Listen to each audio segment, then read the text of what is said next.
pengajuan judul. Pengajuan judul tugas akhir yang telah disetujui oleh pembimbing dan disahkan oleh prodi. Nah, ini makanya kadang-kadang mahasiswa itu pada saat sudah waktunya tugas akhir masih bingung nentuin judul. Makanya nanti kalau kalian sudah mata kuliahnya udah mulai sedikit, terus kemudian bagi kalian tuh udah enteng-enteng semualah ya mata kuliahnya gitu, kamu rajin lah ke perpus, terus cari-cari gitu ya, cari-cari tugas akhir. Kan banyak tuh ya, mahasiswanya kan banyak banget itu di rak perpus yang ada di gedung itu, banyak banget. Saya kalau lagi ngawas didapat di gedung sana, selagi waktunya belum ngawas saya suka cari-cari tuh di rak-rak perpus, dapat tuh banyak gitu, bagus-bagus, ada yang ngerjain batik, ada yang ngerjain topeng, ada yang ngerjain pembuatan sabun gitu ya, banyak lah gitu ya, ininya referensinya gitu, kamu nggak usah khawatir. Dan seandainya kamu udah punya judul nih, udah punya judul terus kayaknya tertarik sama ini, karena lagi nggak punya kesempatan ke perpus, terus belum lihat referensi teman-teman kamu yang lain, terus tiba-tiba kamu pengen ngerubah gitu ya, nggak masalah gitu ya, selagi masih belum judul kamu itu disahkan oleh prodi gitu. Kalau misalkan sudah disahkan oleh prodi, biasanya males juga sih kamu ya untuk merubah-merubah lagi gitu, karena kan nanti capek juga gitu prosesnya dari awal lagi gitu ya. Tapi kalau kamu sudah punya waktu pada saat menulis kreatif, sudah menyiapkan judul, terus kemudian sudah ngebayangin apa aja nanti yang mau dilakukan, kalau menurut saya sih mendingan lanjutin aja gitu, karena memang tugas dari kami itu memaksa kalian dalam tanda kutip itu untuk segera memiliki judul gitu ya, karena waktu itu cepat banget berlalu ya, nggak terasa gitu ya, tiba-tiba udah 3 bulan, terus tiba-tiba udah 6 bulan, tiba-tiba udah mau lulus gitu, karena waktunya sudah cepat banget berlalu. Makanya dari sekarang itu sudah mulai dipersiapkan tugas akhir gitu. Kalau bisa saling support satu sama lain, sama teman-teman dekat gitu ya, jangan sampai kehilangan informasi mengenai tugas akhir gitu. Karena kan biasa kan kalau teman-teman dekat tuh ayo dong gitu ya, ngasih semangat gitu ya, jangan sampai nanti ketinggalan gitu. Nah, setelah sudah dapat persetujuan dari prodi, selanjutnya yaitu judul yang tadi sudah disahkan itu diajukan ke bagian TU. Nah, setelah di bagian TU mendapatkan surat penelitian, terus surat bimbingan tugas dan akhir, lembar bimbingan tugas akhir. Nah, saran saya gitu ya, pesan saya, bukan saran, pesan saya, surat surat-surat ini kan fakta otentik ya, kamu jangan sampai hilang, karena nanti kan dilampirin di lembar asli, di tugas akhir yang aslinya gitu kan, nanti yang dikasih itu kan fotokopi ya, fotokopi itu 3 kalau nggak salah, satu buat dua dua buat perpustakaan, satu yang asli kamu pegang gitu. Nah, itu data-data otentik. Nah, kita belajar dari kasus ijazah palsu ya, misalkan yang teridentifikasi palsu, misalkan dari lembar bimbingannya nggak ada, terus kemudian tempat penelitiannya nggak ada gitu ya, itu pelajaran buat kamu gitu ya, pelajaran buat kamu kan, nggak tahu nih kedepannya kamu masih panjang gitu ya, nasib berkata lain tiba-tiba kamu jadi seorang pejabat pemerintahan gitu ya. Nah, itu nanti bakal ditanya lagi tuh data-data otentiknya gitu. Jadi saran saya jangan sampai hilang apapun yang berkaitan dengan proses perkuliahan kamu itu, disimpan gitu. Saya aja nyimpen, saya dulu nyimpen dari mulai slip pembayaran, slip pendaftaran mahasiswa baru itu sampai selesai, sampai benar-benar udah wisuda baru itu saya buang gitu. Yang bayar bayaran karena kan udah selesai kan, udah wisuda. Tapi kalau yang bimbingan-bimbingan ini tetap ada di skripsi aslinya gitu. Jadi jangan sampai hilang atau lecek. Misalkan kan kamu nanti nggak ada ada bimbingan kan, ada fungsinya surat ini sebagai data bahwa kamu sudah melakukan bimbingan ke dosen tersebut. Kan dosen kan membimbing mahasiswanya tuh banyak. Kalau kadang-kadang nggak ingat gitu ya, bisa jadi tahun kemarin masih lanjut ke bimbingan di tahun ini karena belum selesai bimbingannya atau belum selesai tugas akhirnya, bisa aja terjadi gitu. Kalau sudah ada buktinya kan, Pak Bu ini saya udah 3 kali lo ketemu Bapak Ibu, masa iya belum di ACC gitu untuk misalkan bab 1 gitu ya, udah 3 kali ya, pasti kan dosen punya pertimbangan. Oke, lanjut ke bab 2 ya gitu. Tapi kadang-kadang juga ada dosen yang langsung minta pada saat pertemuan pertama itu udah langsung minta, nanti kamu ketemu saya lagi udah langsung bab 3 ya gitu, nanti kita koreksi lagi di bab 1, 2, 3 gitu. Nanti dosennya udah langsung udah langsung uh, koreksi 1, 2, 3 terus beberapa kali, terus next sambil lanjut ke bab 4 dan bab 5. Nah itu artinya kamu kalau udah bab 4, bab 5 itu udah lega lah ya, udah mau tahap akhir gitu. Terus kemudian yang lain selanjutnya itu mahasiswa menyerahkan surat tugas bimbingan kepada pembimbing materi dan pembimbing teknik yang ditunjuk ya. Jadi tahu, nah ini surat ini dibawa ke dosen pembimbing. Nah setelah itu alurnya lagi melaksanakan, kalau udah selesai ngasih ke surat ke dosen pembimbing dan dosen materi, biasa dosen ya udah sekarang kamu kerjakan gitu ya. Dosennya tinggal nunggu nih. Biasa kalau nggak ada kabar suka nanyain dosennya, kapan kamu mau maju gitu kan untuk bimbingan asistensi lah gitu ya. Setelah melaksanakan bimbingan, terus kemudian perancangan, terus perbaikan, selanjutnya layak ujian, terus perbaikan, ujian akhir, hasil revisi, portfolio, wisuda. Gitu, lega deh sampai sini. Dan nanti ini saya kasih ke kalian ya. Nah ini di daftar isi ini ada bagian alur, prosedur, pelaksanaan tugas akhir, desain, komunikasi visual, nanti udah.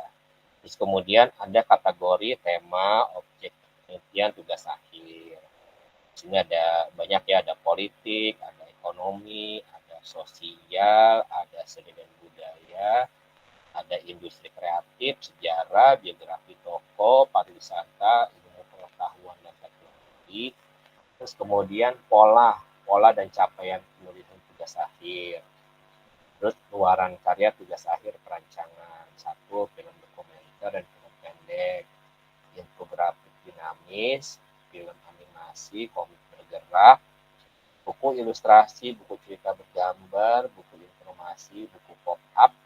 Ini buku pop-up ada di tower, saya lihat ada di tower DKP itu banyak sekali gitu ya, bagus-bagus hasilnya. Tapi kalau buku pop-up itu mudah sih bikinnya ya, kalau misalkan dia tinggal di lem, tinggal ya mudah-mudah susah sih kayak kalau buku pop-up. Buku foto, komik atau novel grafis, perancangan typeface, media interaktif, identitas visual. Kemudian sistematika penulisan tugas akhir. Nah ini yang kita minta draftnya di bagian E. Gitu ya. Kemarin sudah ada teman kalian sudah ngumpulin ya, alhamdulillah ya, sebagian sudah ngumpulin gitu. Misalkan nanti kurang 3 dilihat aja di sini gitu ya. Sistematika penulisan yang tugas akhir, yaitu bagian awal kan ada judul ya, covernya, logo, terus kemudian lembar persetujuan tujuan akhir itu nggak usah, lembar pengesahan nggak usah karena kan belum, lembar pernyataan nggak usah, abstrak iya, terus kemudian foto sifatnya opsional, nanti misalkan ada ya nggak apa-apa gitu, kalau nggak ada ya nggak apa-apa. Terus kata pengantar, daftar isi, daftar tabel, daftar gambar, daftar lampiran. Nah, bagian isinya ini bab 1 pendahuluan, bab 2 tinjauan objek, bab 3 perancangan, bab 4 hasil perancangan, bab 5 penutup, 3 bagian akhir luaran perancangan, terus kemudian selesai. Nah ini kalau yang kita minta itu kan cuman yang E, yaitu bagian awal, halaman judul, terus kemudian abstrak, pendahuluan, sama daftar isi ya, bab 1, 2, 3, 4, 5 gitu. Bab 2-nya, bab 1 pendahuluan udah, bab 2-nya tinjauan objeknya mau ngapain gitu ya, mau ngambil TA-nya apa gitu, terus bab 3-nya perancangan apa gitu ya. Next, berikutnya itu F, sistematika penulisan. Tugas akhir pengkajian, nah itu beda-beda ya ininya. Tapi kalau dari segi ininya sama sih, daftar isinya pendahuluan, tinjauan pustaka, metode penelitian, pembahasan, simpulan. Oh beda.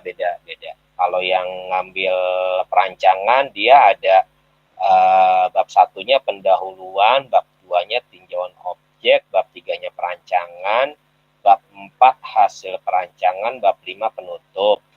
Kalau dia ngambil tugas akhirnya pengkajian, bab 1-nya pendahuluan, bab 2 tinjauan pustaka, bab 3 metode penelitian, bab 4-nya pembahasan, bab 5 simpulan, beda-beda.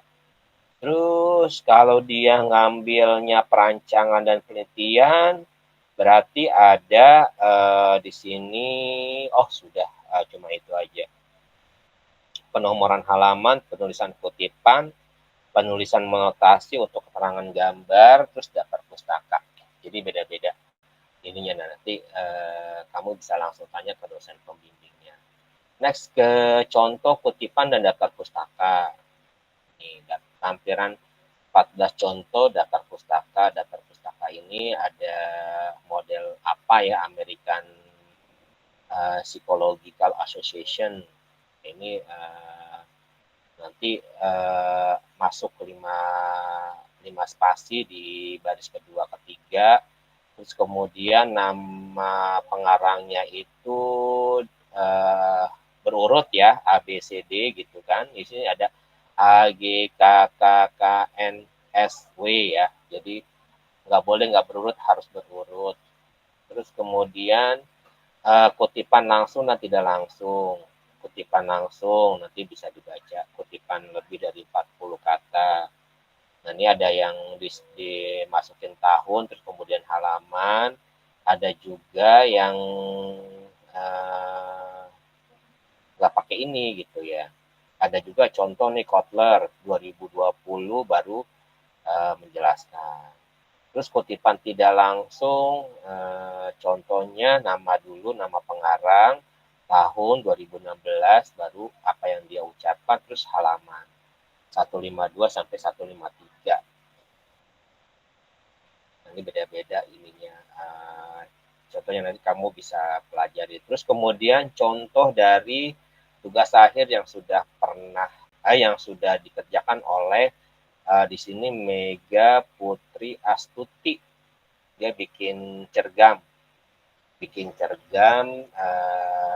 Alia, Nyai, dan kue geplak Betawi. Nah ini kalau misalkan dosennya agak aware gitu ya, mungkin karena banyak kali yang dibimbing ya, jadi agak lost gitu kan pengawasannya.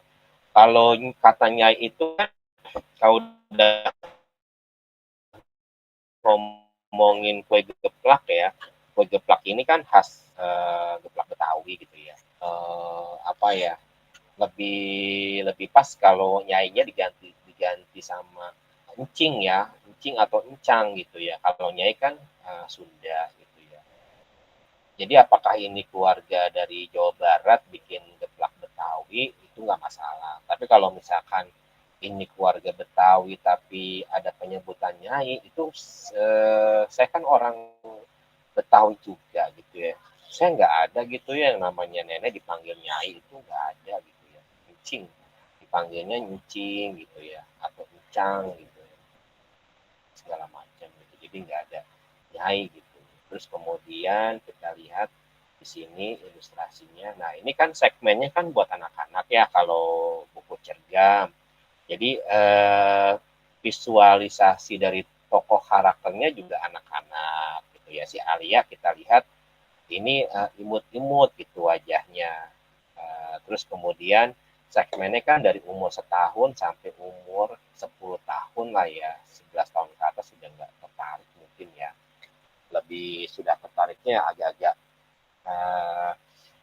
cerita-cerita yang sudah novel-novel itu mungkin sudah mulai ya, tapi kalau cerita bergambar umur setahun kan masih dibacain sama orang tuanya atau kakaknya atau tantenya gitu ya, itu masih anak-anak tuh masih suka ingin tahunya tuh besar gitu, makanya secara visual itu lebih condong lebih banyak ke visualnya ketimbang teks kalau cerita bergambar. Jadi yang kamu pikirkan itu adalah lebih banyak kamu berimajinasi di gambar, untuk teksnya sedikit gitu ya.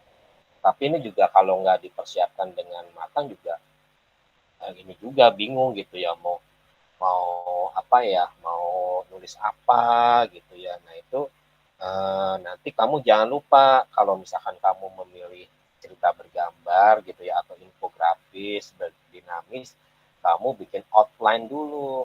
Outline cerita pertama itu bagaimana, kan sudah di secara teori kalian sudah dapat tuh bikin dokumenter, ada outline satu, outline dua itu bikinnya outline satu mau ngebahas apa, outline dua mau ngebahas apa, terus eh, naskah radio, naskah TV juga kamu udah belajar. Oh, uh, beda ininya apa, penekanannya tuh di sini tuh beda. Kalau di film ada dialog, ada petunjuk, terus kalau di naskah iklan itu beda lagi.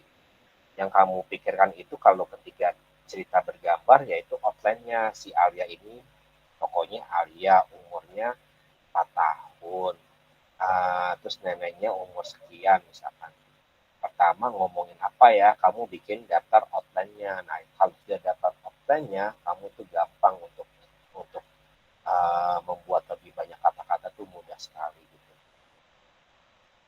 Ini kita lihat ininya teksnya.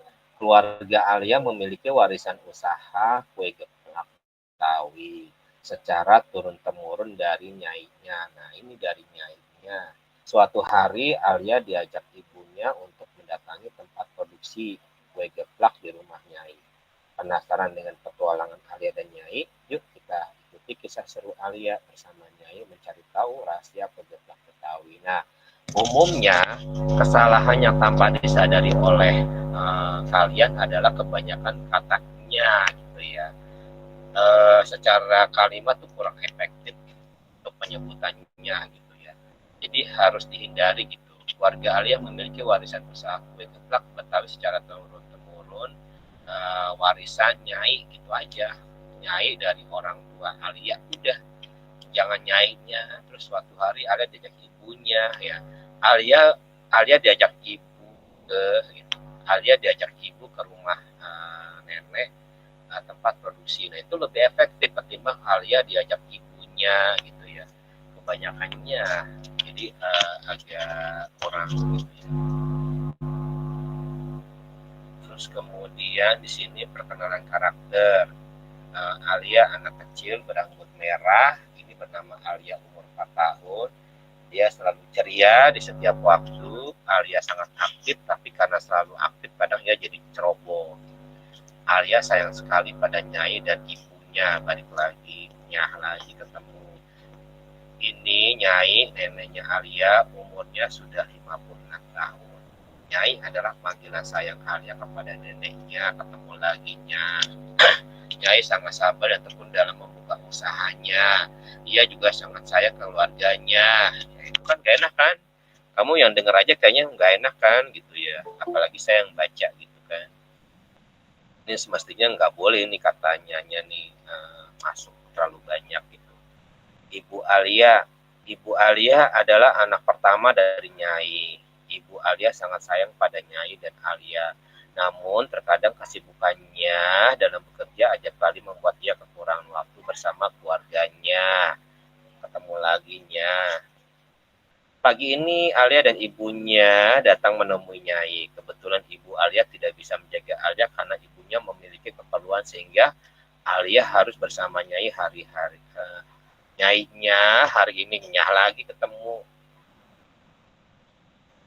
Nyai menyambut mereka dengan senyuman yang lebar dan penuh kasih sayang. Nyai datang dan memeluk Alia seraya berkata, Nyai kangen dah sama Alia. Nah ini enak nih, dia ilustrasi kata-katanya ini enak gitu, efektif kan, sangat beda ya kamu rasain ya dengernya gitu ya. Nyai menyambut mereka dengan senyuman yang lebar dan penuh kasih sayang. Nyai datang dan memeluk Alia seraya berkata, Nyai kangen deh sama Alia. Coba kalau misalkan Nyai menyambutnya mereka dengan senyumannya yang lebar dan penuh kasih sayangnya, gak enak gitu ya didengarnya, dibacanya juga gak enak. Nyai dan Alia duduk di ruang tamu bersama-sama. Nyai, Alia duduk di samping Nyai ya. Nyai kemudian tertawa karena gemas melihat tingkah laku Alia. Nah, pas nih efektif lagi gak ketemunya. Tak lama Nyai beranjak dari tempat duduk untuk tempat duduknya untuk pergi. Ketemu lagi dehnya. Nyai beranjak dan mengajak Arya, ayo Alia ikut Nyai ke tempat produksi kue geplak. Tempatnya tidak jauh, hanya di belakang rumah Nyai. Ke tempat produksi kue geplak. Alia pun berdiri dari sofa dan menjawab Nyai dengan senang. Alia ikut. Keluarga Arya memang memiliki usaha kue geplak secara turun-temurun. Nyai nyalah yang sekarang meneruskan usaha tersebut. Mereka melewati sebuah mesin giling beras yang menerbangkan butiran tepung yang halus ke udara. Gubrak, Alia terpleset karena lantainya licin penuh tepung. Nyai kaget dan berkata, aduh Alia, sini Alia menjauh dari mesinnya. Mesin penggiling beras itu berfungsi menjadikan butiran beras menjadi tepung. Namun karena penutupnya kurang kencang, tepungnya jadi berterbangan.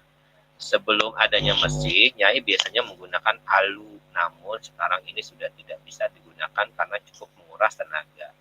Alu itu ada yang tahu alu? Ada yang pernah lihat alu? Ada yang bisa jawab alu?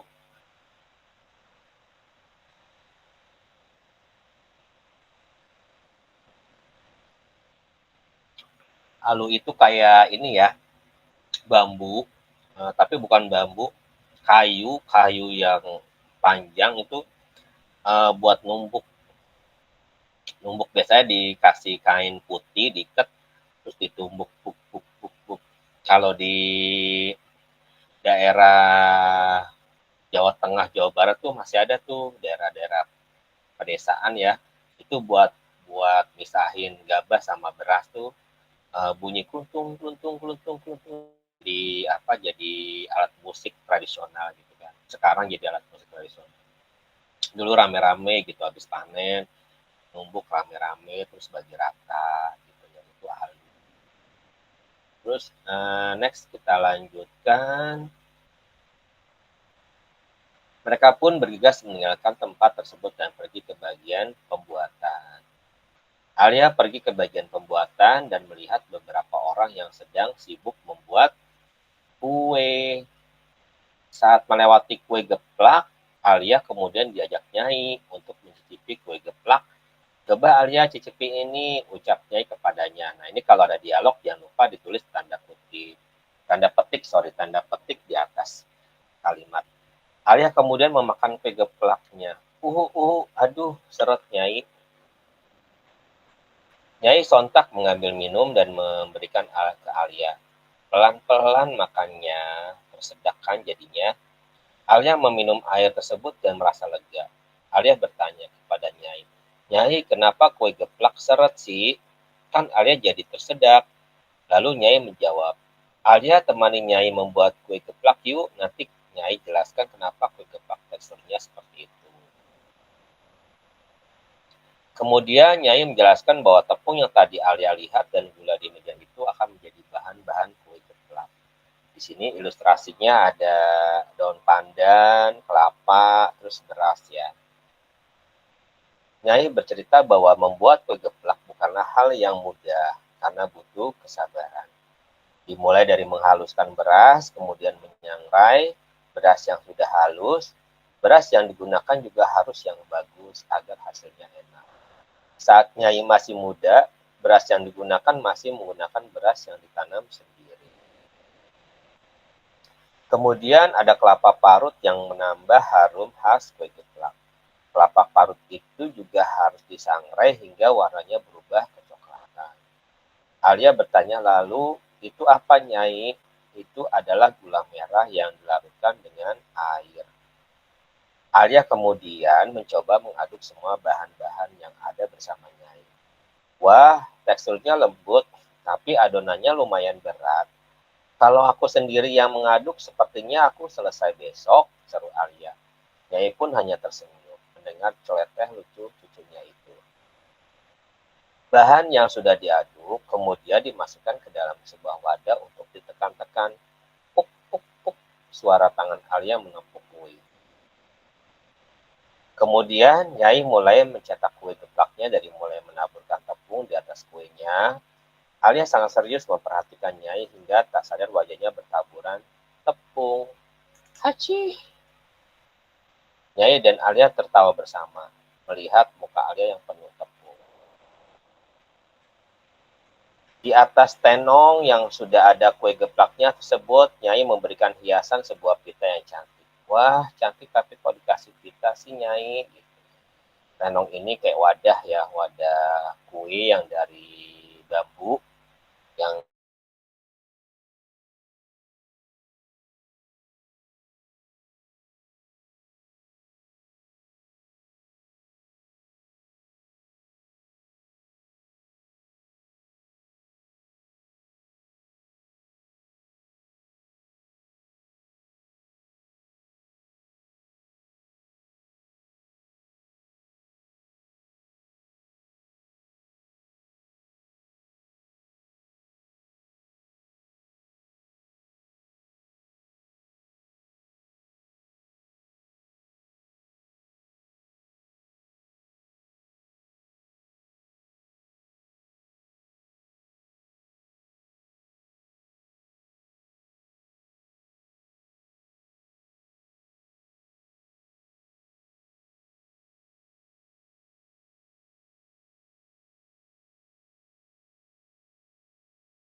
Sigma Sigma boy, Sigma boy, Sigma boy.